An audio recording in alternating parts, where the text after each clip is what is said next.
Kepada pemburu nasi lemak yang sedap di Shah Alam, korang patut cuba makan nasi lemak kat kedai ni. Katanya boleh terbawa-bawa dalam mimpi. Tempat makan dia ni pun nampak tak cantik gila dan selesa.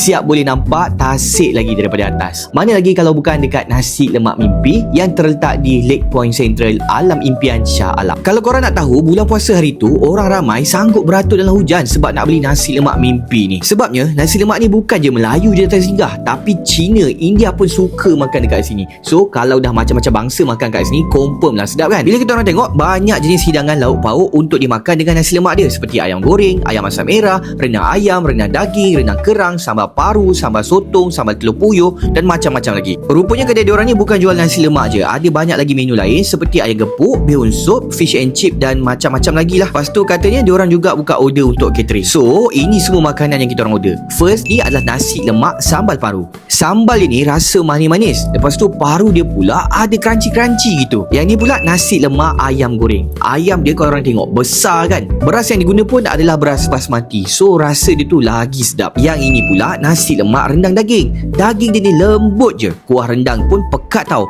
Portion yang dibagi pun banyak. So memang berbaloi dengan harga yang kita bayar ni. Tempat ni best sambil korang makan nasi lemak. Boleh tengok sunset pada waktu petang. Waktu malam pun cantik. Rasa chill je kat sini. Nak duduk dekat luar boleh. Kat dalam tempat aircon pun diorang sediakan. Kedai buka setiap hari kecuali hari Selasa daripada pukul 3 petang sampai 11.30 malam. Jadi kalau korang yang nak cari pot nasi lemak yang sedap kat Shah Alam tu, jangan lupa datang dekat Nasi Lemak Mimpi.